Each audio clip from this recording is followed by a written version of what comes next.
All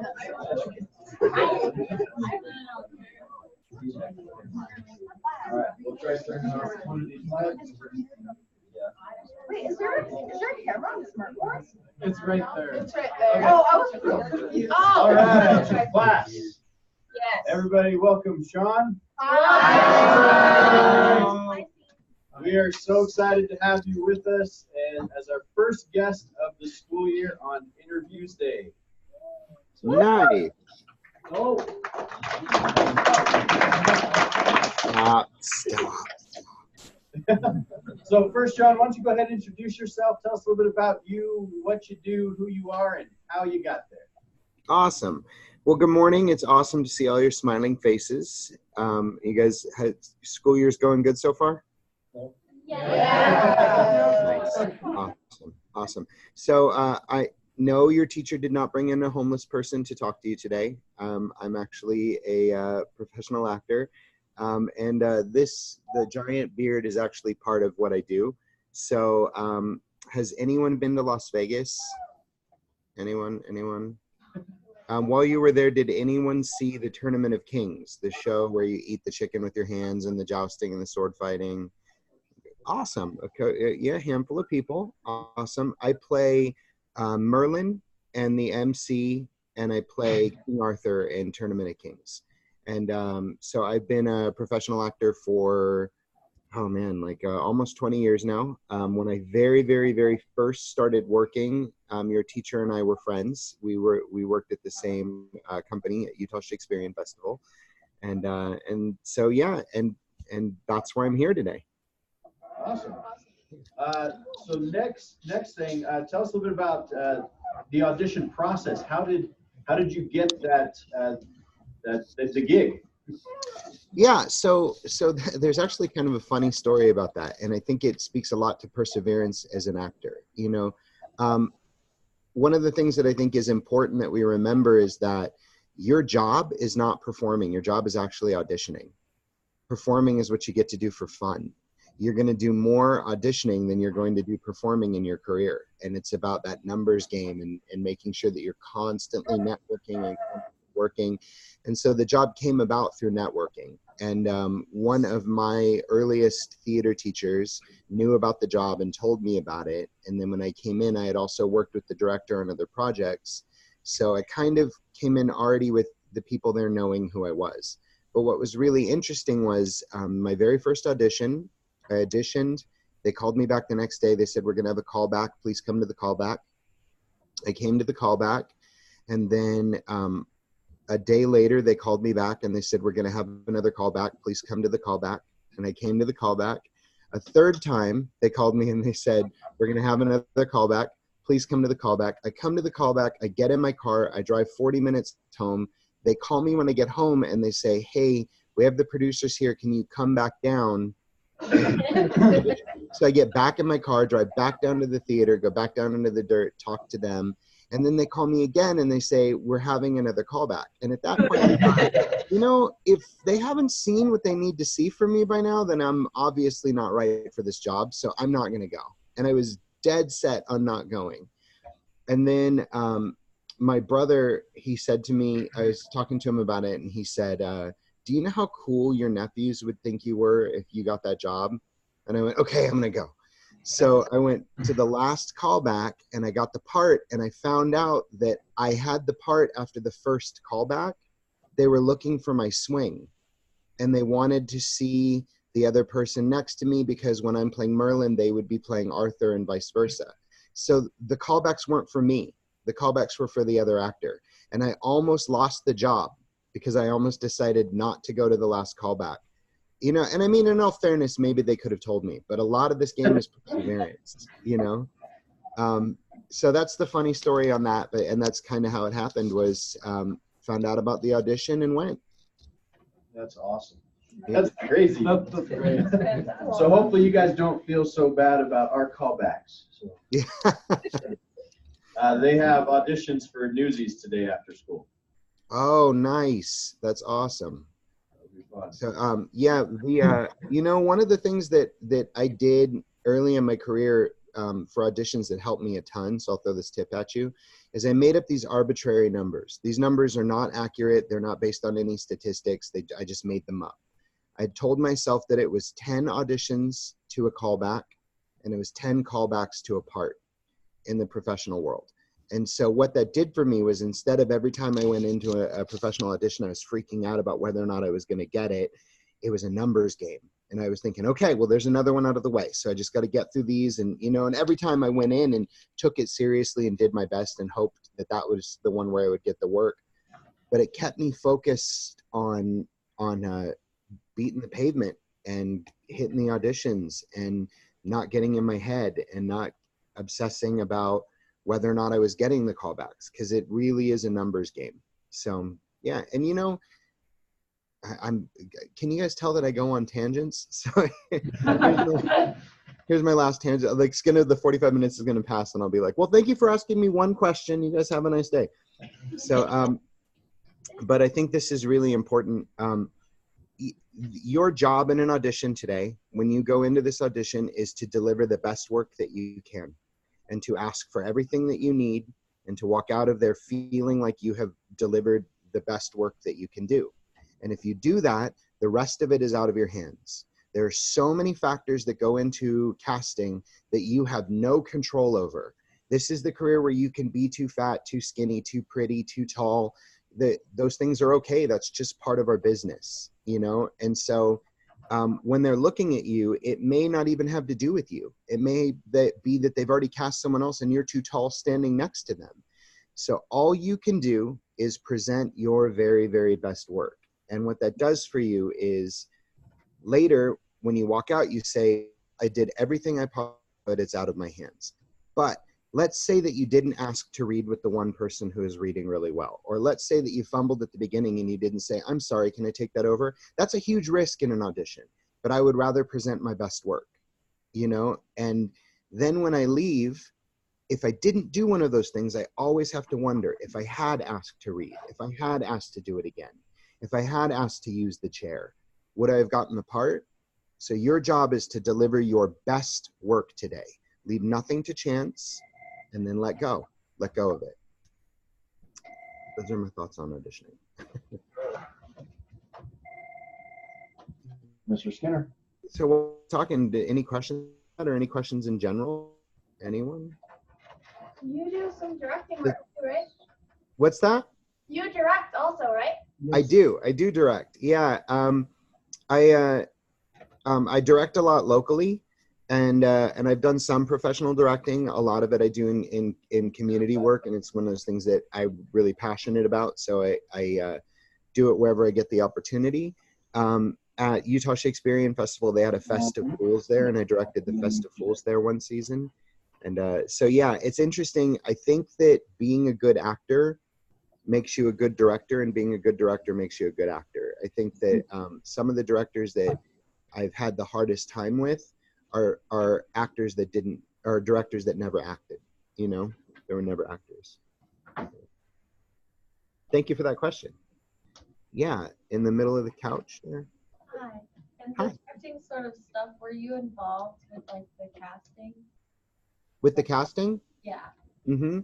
So how did you what was like something that you really looked for, like in general when casting a show? Is it like just like confidence, or like how you walk in, or like how you talk to them, or is it mainly their audition, or what they're going to do, or their resume? Like, what's the most important thing that you look at? That is an awesome question. What's your name? Sandra. Pleasure to meet you. That's a great question. So for me, the most important thing is I want actors that love what they're doing. And so, you know, if I see that you are passionate about what you're doing, you know, so my audition process is a little different. I walk in and I say, hey, let's not treat this like an audition. Let's treat it like an acting workshop. And so I'll direct and give notes and things like that, because I want to see how they're going to take direction from me. I feel like an audition is as much an audition for me as it is for you. I may not be the type of director you want to work with, you know, and so I want to present to you what my process is going to be like and what my work is going to be like, so that you can be ready for that. So that's what I'm looking for, is I want to see people who are out there enjoying what they do, you know, and this is a tip that you'll hear probably from many people in these interviews, and if it keeps coming up, it's because it's true. The auditioner is on your side.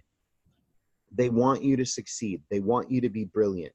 So don't go in with the attitude of, you know, it's you against them, or you know, as much as you can, try to displace the nerves. And that's never going to happen entirely, right? I say that it's not about getting rid of the butterflies in your stomach. It's about getting them to fly in formation, right? And so when you're in that process and you're dealing with that director, one of the ways that you can increase your confidence, increase your ability to play, increase your ability to risk, is to realize that they want you to be brilliant. They want to go, hey, it's cast, we don't need to work anymore. You know, because what happens if 70 people come in and no one is right for the role? That director's in a bad way. So they're on your side.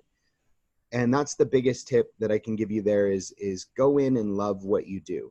Because if you love what you do and you've prepared, the confidence will be there. The presentation will be there. The work will be there. Does that make sense? Mm-hmm. So yeah. And I will say that a lot of getting cast is about who you know, but more importantly than who you know, it's what do they think of you?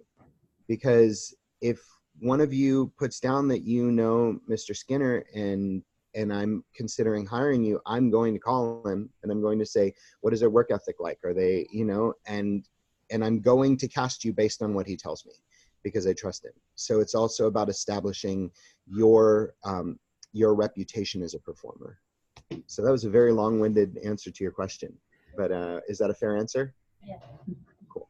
Awesome. So Sean, what other suggestions would you have for high school students? What do you wish that you would have done more of or done differently when you were younger to help set you up for where you're at today? So I would say that the biggest things, one would be that take advantage of the fact that you're in an environment of education. And this is why I'm such a firm believer in higher education as well. I think that this applies to high school and college, is that once you get into the real world, you can't fail. You know, if I don't do well at a role, I don't get cast again. I can't stop the rehearsal process and ask the director what my motivation is. You know, I can't talk about this beat or this moment with the director. They've hired me not to teach me how to act, but to come in able to act so they can direct the show. Does that make sense? And you are in a situation now where you get to do all that great detective work during the rehearsal process, and you get to talk to the teacher, and you have an environment to fail.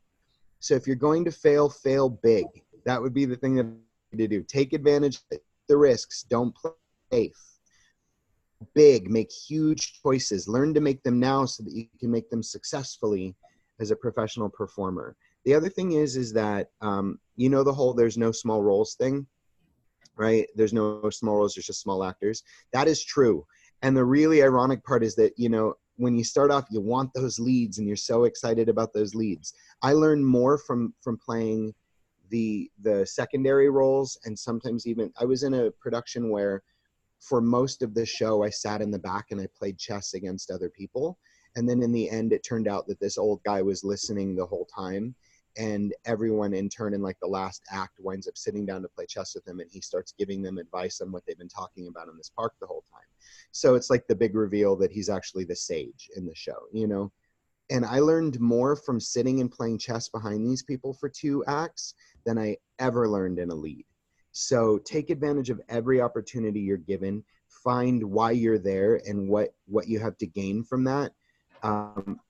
You learn so much, whether you're front of house, whether you're doing costumes, whether you're, whatever role you have, you're there for a purpose, and just get everything you can out of it. That would be my advice to you. Take advantage of every opportunity that you're afforded, risk big, fail big, and lean on your teacher to help you through those moments. Is that a fair answer? Yeah. Fantastic answer. That's awesome. Yeah. Okay, other questions? In the front, sitting on the magic carpet. I was wanting to know, for you, when you get cast as a character and you are going through the process of making a character, what do you go through in your steps of like turning this character into something that you can like be and like bring to life? Sure, that's great. So, you know, there's this big debate about whether or not people are a character actor or they're a method actor, and I find that really funny because we're all method actors. All of you have a method with which you approach your craft, which makes you a method actor, right? And so I would say, you know, everyone's method is going to be different. Mine is kind of a hodgepodge of Strasberg and Chekhov. So Strasberg is very about like, what is the emotional environment of the character? And I'm going to speak from that, right? So his attitude is, if you don't really have to worry about the lines. If your character's angry and you really feel angry, then you're going to say the lines right. And Chekhov is very much about the physical aspect of acting. So how do I present my body in such a way that the people in the last row know the emotional story I'm trying to tell? And so for me, by combining those two, it kind of makes me a very complete actor. I usually say I'm a 360-degree actor because I'm both internal and external. But those methods don't work for everyone. And people will tell you, oh, my method is the best. And that's not true. A method is not the best that is the best for a particular actor. So it's about doing some exploration. So when I'm presented with a character, what I like to do is I love table work. I'm actually one of the rare actors that prefers rehearsals to performances. I will spend as much time as you give me in rehearsal, and I want to know everything I can about that character. Why this particular word choice? Why did they, you know, quick segue. Another tangent. Are you guys surprised? You guys should start keeping count. So at Utah Shakes, there was a production they did there of Driving Miss Daisy. And the lady who had played Daisy, Pat Frazier, she had played the role 8 times before. And Ernest Perry, the guy who played Hogue, he had played the role like 6 or 7 times before. So they were made for these roles. They couldn't be more perfect for them. So Ernest has played this role 6 or 7 times, and I'm walking into the theater and he's sitting on a bench and he's got his script out and he's reading his script. And we're already into performances. We're well into performances. And I walked over and I said, hey, Ernest, don't you know your lines by now? Kind of in jest. And he stopped and he looked up at me and he held the script up and he said, Sean, baby, there's gold in here. And I've never forgotten that as an actor. I am never without my script. I have done over 1,500 performances of Tournament of Kings. My script is in my dressing room. And I still come back to it once in a while because there's always more to discover. And so once you really develop that relationship with that character and you learn to love them and you learn to care about them, even if they're the bad guy, you don't have to like them, but you got to love them. You've got to find a reason to get in there and relate to that character. And then you'll want to honor them. And then the work kind of takes care of itself from there. If you love what you do and you love this character and you know, if you think about it, the character that you're playing, this iteration of them exists one time for one run of shows, and then it goes away forever. It'll never be done again. And even if you play the character again in 5 years, it's a different character because you're a different actor. And so they get this one moment in time to tell their story, and you had better honor that. You've been invited to participate in something magical and beautiful. And so if you can hit that level of care, then developing the character will take care of itself, I promise. Does that make sense? Yeah. Yes. Is that a fair answer? Yeah. Yes. Yeah. So just seize it, man. You know, whatever that character winds up being, and go after it and love it and pour yourself into it and give it that one chance to tell its story. You know, I got to play Sam Bick in Assassins, and he made an attempt on a president's life. And it took me a long time because I didn't like the guy. It took me a long time to love him. And then in my research, he's a real person. I found out that his wife had left him and she wouldn't let him come to his daughter's birthday party.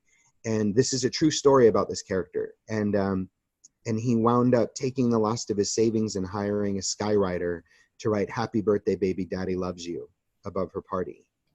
And I can love that man. Does that make sense? So I had to find that. And then with like the plumbing and doing the research, I got to play Michael and Pillaman twice, once a long time ago, and then once recently with like a 7-year span in between. And we're going through the text, and all of a sudden, I realized that in the middle of the show, I don't want to spoiler for anyone. It's a pretty heavy show, and if you haven't read it, it's pretty interesting. But Michael reveals that he didn't commit the crime in the end of the show, right in the middle, and he says it in this little flippant passing line. And I looked at it and I thought to myself, how have I done this performance so many times, done the role twice, done all this research, and missed that line every time? When I showed my director freaked out. So there's gold in there. There's gold in there. Love the work. That would be my answer to that. Awesome. Thank you for the question. Abby, you had a question? Okay. Cassie Jo. If it comes back, let me know. All right, so you do a lot of aspects of theater.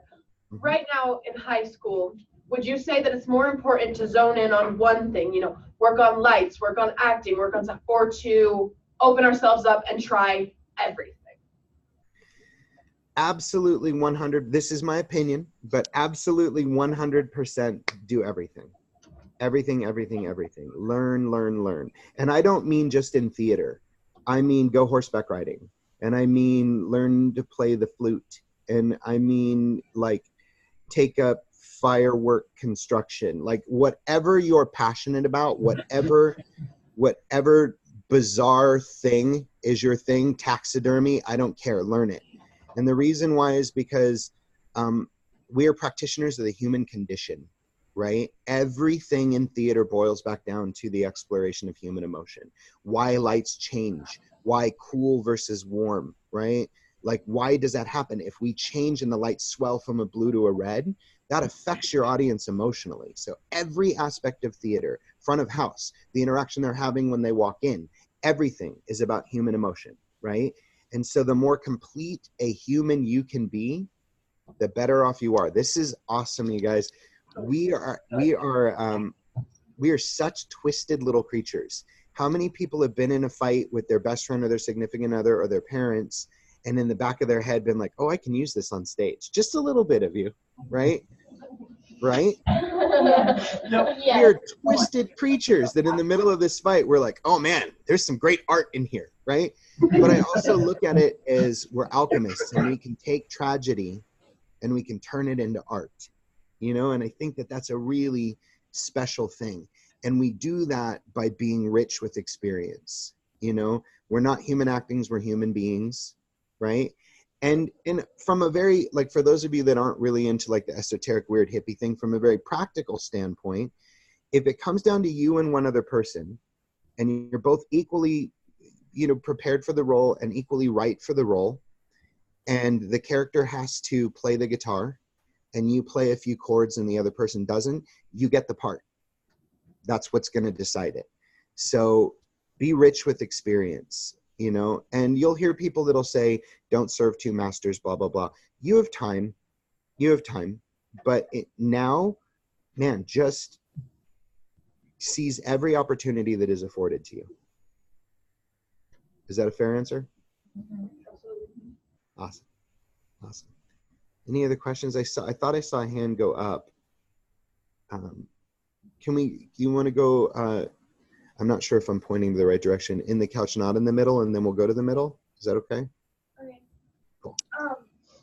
What, like, if you were to look back at yourself, like knowing what you know now, what advice would you give yourself when you were first starting your career in theater?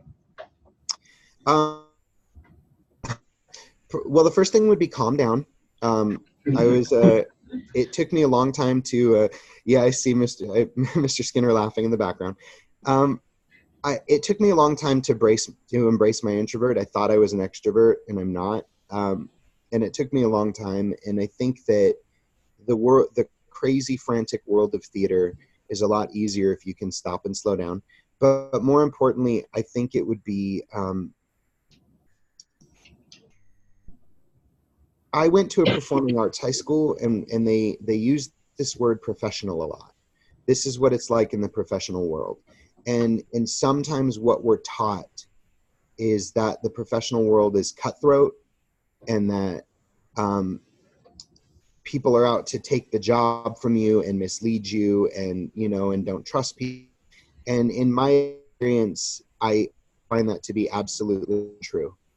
There are isolated incidents where I can tell you where people were cutthroat, but those people tend not to work very long because of the reputation thing that we talked about earlier, right? So that kind of weeds itself out. The thing that I would tell young me is stick at it. It gets easier, and it's not as bad as everyone is telling you, right? If you ask any professional actor, any one of us, anyone I've ever talked to about this, is it hard to be a professional actor? Their answer is going to be no, it's just a lot of work. And unfortunately, in our society, we mistake hard for a lot of work. If you're willing to put in the effort, you will work. It will happen. But so many people go to 2 auditions, don't get a part, and go, oh, it's impossible. You can't do it. It's impossible. I tried. And my attitude is always, when someone says that, oh, I tried, is always try harder, right? So if you're willing to put in the work, you will succeed. So that would be the other thing, is keep trying, stick with it. It will happen. Is that a fair answer? Yes, thank you. My pleasure. Sit center of the couch. I think you had your hand up. Was it Cassandra? Is that right? Sandra with an S. Sandra. Yeah. Hi.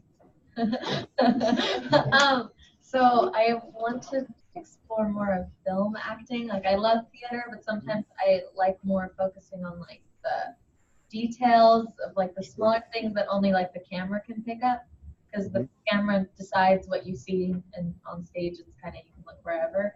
But with like film acting, what is your biggest tip for like that transition over from like the big theater acting to like going into the film industry? Sure. I guess. Sure.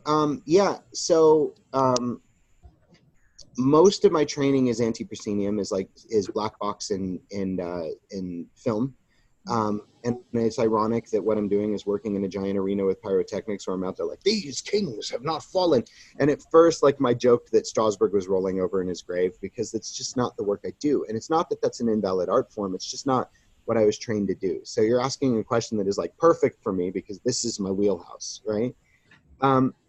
So one of my favorite stories when I'm working with someone who's transitioning from doing stage work to trying to do something on camera is, a lot of it you already said, is that an eye twitch matters.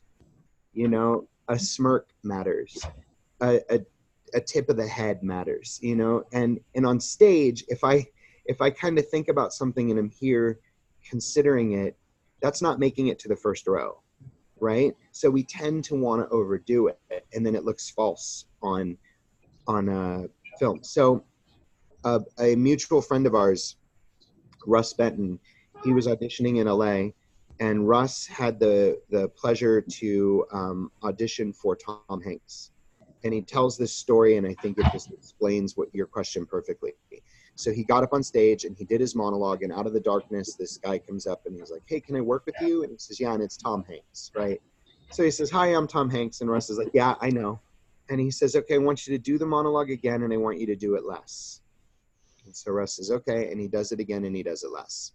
And Tom Hanks says, do it again, do it less. Russ does it again, he does it less. He says, do it again, do it less. And he said this happened like 6 or 7 times. And finally he said to Tom Hanks, if I do anything less, I won't be doing anything at all.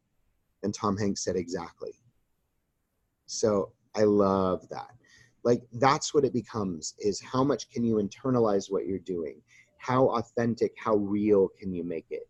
Does that make sense?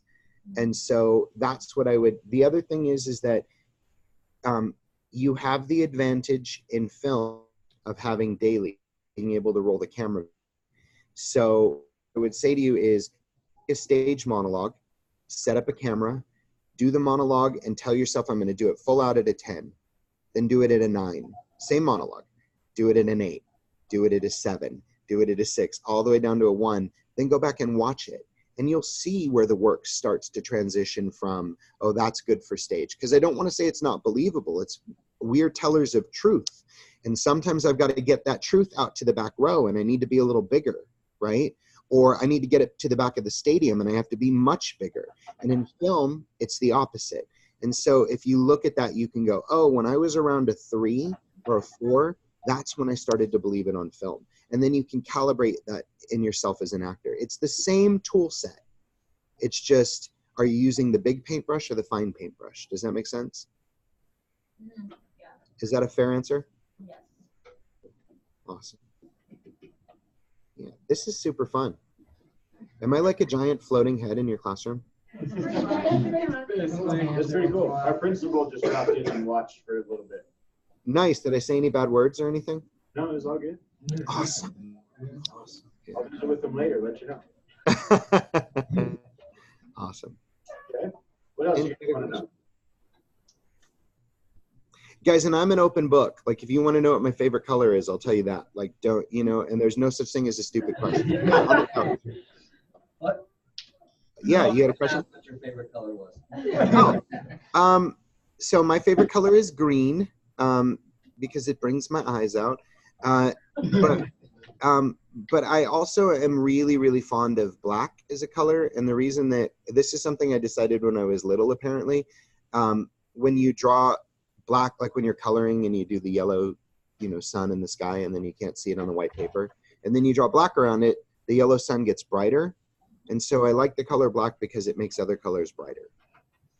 So what you're saying is you like the contrast. Yeah, yeah. But in particular, I like, when I was little, I didn't know that word. I just was like, oh, it makes things brighter. That's awesome. All right, Abby remembers her question. Yes. A question that we get asked a lot, like in theater classes and stuff like that, is what's your favorite part of theater? What is yours?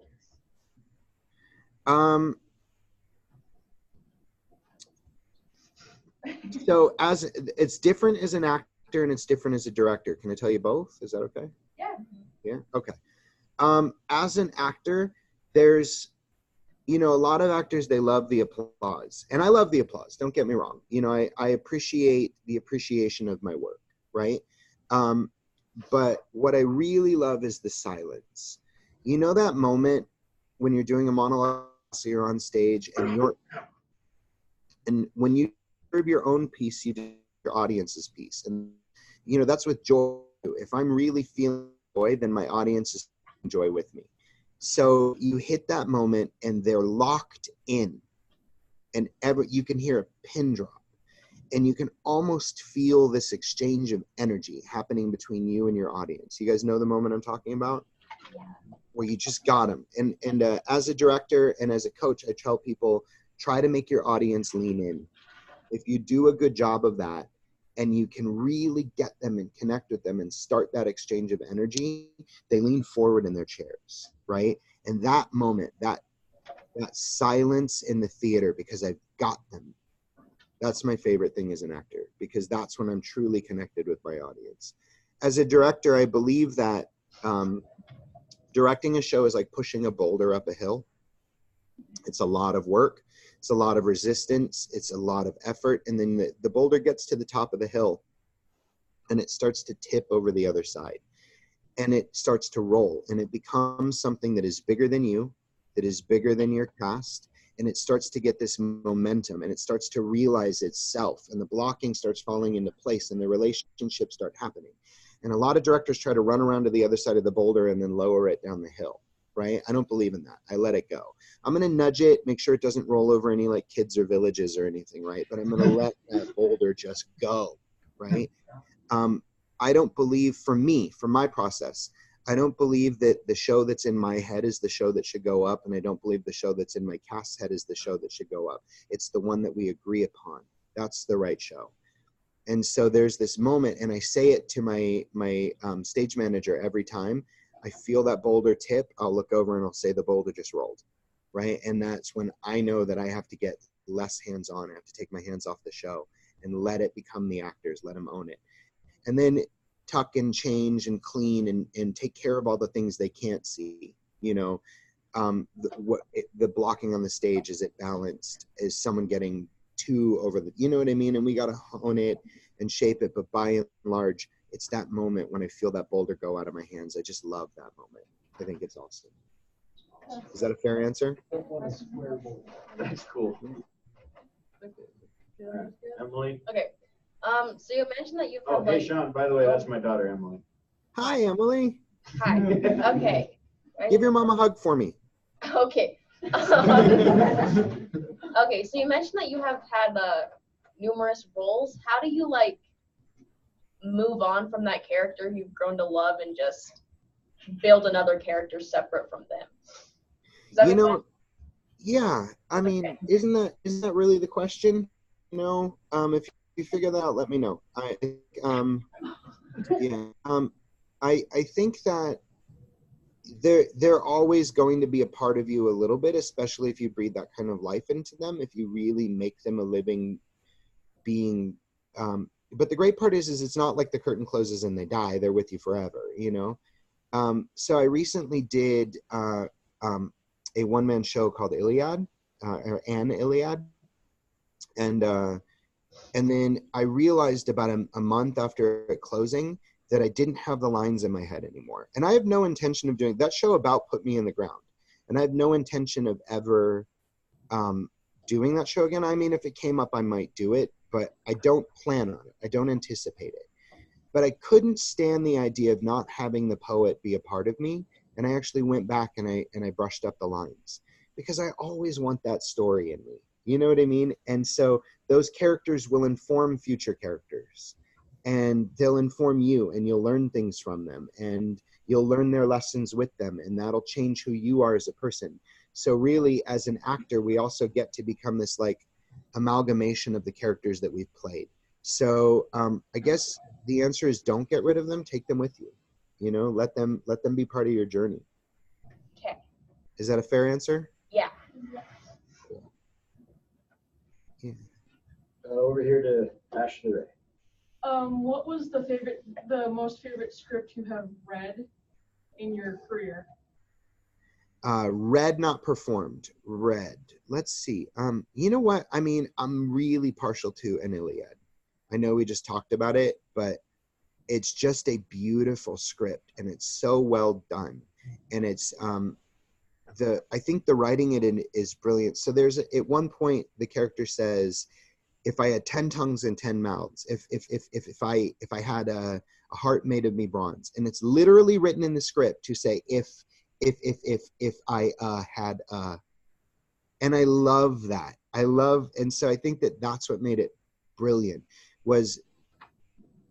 It was one of those shows where there was so much more than just saying the words, but the performance would have worked with just saying the words because it was that well written. Does that make sense? And so if you haven't read An Iliad, it's wonderful. Brian Vaughn at Utah Shakes just did it as well. It was interesting because I didn't know that he had done it 6 months before I had. So. All right, Cooper. So like, what made you realize that you liked performing, like entertainment and stuff like that, like like performing in theater and film? So my mom would say that I came out of the womb acting. You know, like she has memories of me being 5 and on the mantle of the fireplace, like putting on little song and dance routines for her. So fortunately for me, it's something I've always known that I love. I don't think that there is one way is better than the other, but there's a great book by Rainer Maria Rilke called Letters to a Young Poet. And in it, there's a moment where he says to the poet, if what you want to do is write poetry, then you're a poet. If that's what you think about constantly, you're a poet. If you wake up in the morning and you want to write poetry, you're a poet, right? And so if you're driven to do this, if it's what you love, then you're an actor, and it doesn't matter when or how you discover that. It matters that it drives you and you want to create art, and this is the way in which you want to do it. Does that make sense? Yeah. So yeah, it's weird. I mean, I don't think that there's a wrong path. There are people that are like, I want to be a superstar, and that's awesome. People want to be a superstar, but I find that superstars are typically more driven by the work than wanting to be a superstar. Does that make sense? Yes. Yeah. Sean, tell me, what is your favorite role you've ever played, and what is your most challenging role? My favorite role I've ever played was the Cowardly Lion in The Wizard of Oz. And I had a tremendous, yeah, people typically laugh and they're like, yeah, you're perfect for that role. Put them up. Right? So I had a brilliant director for that. And Karen walked up to me. So the original Cowardly Lion in the movie was played by an actor named Burt Lahr, right? And she walked up to me and she said, it was like day 2 of rehearsal. And she said, Sean, you are not Bert Lahr. And in your wildest dreams, you will never be Bert Lahr. So don't do Bert Lahr. Make your own lion. And so my lion became like, his security blanket was his tail, and he had asthma, and he had an inhaler, and he would get upset and start hyperventilating and have to use his inhaler. And it was a totally different lion than any lion I've seen created. And so that's why I think that was my favorite, was I got to take an iconic role and I didn't have to do the carbon copy of it. I got to do something totally different with it, right? This is such an interesting thing, you guys. And it's something that took me years to realize. The lines are a prop. Your text is a prop. People do not come to the theater to hear the lines. They can do that at home. It's called a book. They come to see what you're going to do with it. They come to hear the subtext. And so that's why we can go see different actors play the same role and be riveted every time. Your instincts are correct, always. Sometimes the move is to play in opposition to that instinct. So like if your character's scared, maybe the move is to try not to be scared, but you're right in your instincts of the character feeling scared. Does that make sense? And so it's what you get to bring to that role that becomes exciting. So when you get an opportunity to play a role, ask yourself, say, this is my time. This is my turn. And what am I going to do with this role? What am I going to bring to it? Does that make sense? And then do that work, you know, get in there, learn to love that character. The carbon copy thing is sometimes necessary and you can navigate it, but I think that's why. The most challenging role, and I know that we've come back to it 3 times, is Iliad. Iliad was like 80 something pages of just me.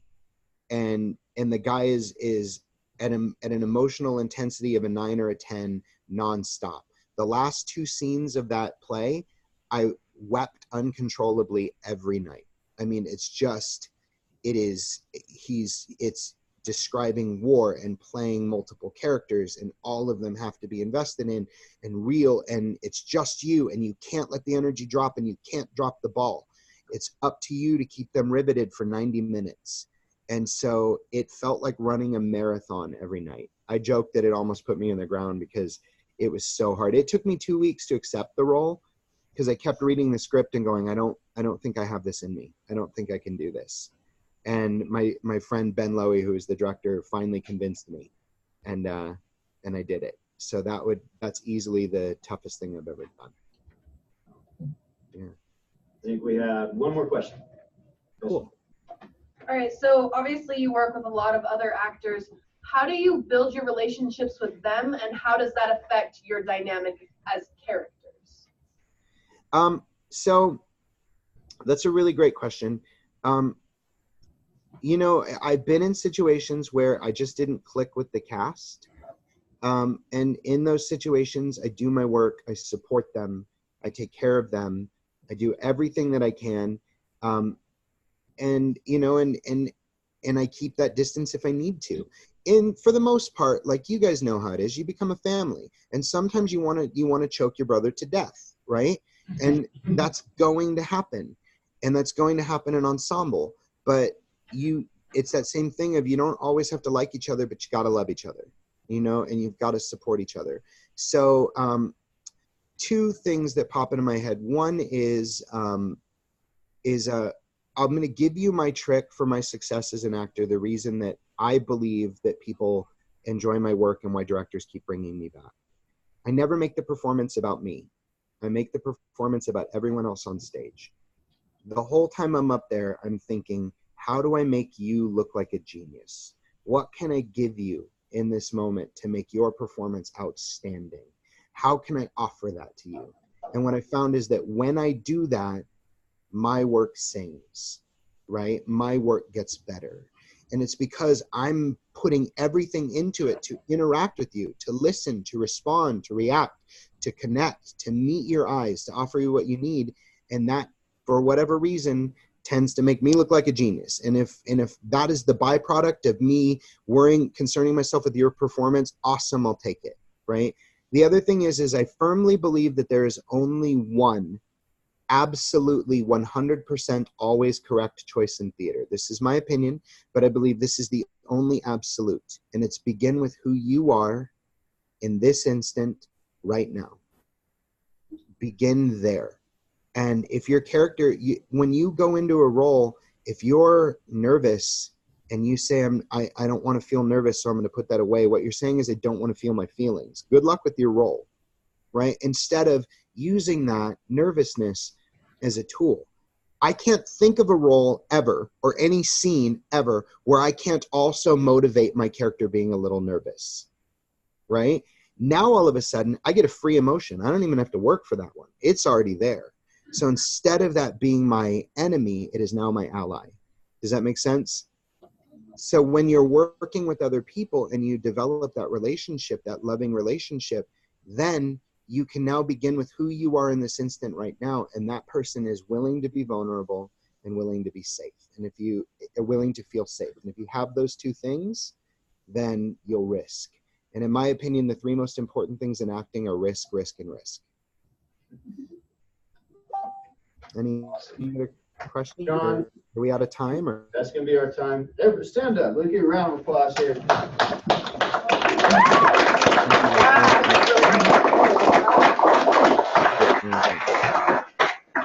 It was certainly my pleasure to spend time with you guys today. Thank you so much for having me in your classroom. You guys are awesome. You guys are rock stars, and I hope I set the bar high. So. Thank you so much for all your words. We really appreciate it. My pleasure. Thank you, guys. All right. You take care, brother. Take care. Thank you, guys. Bye. Bye.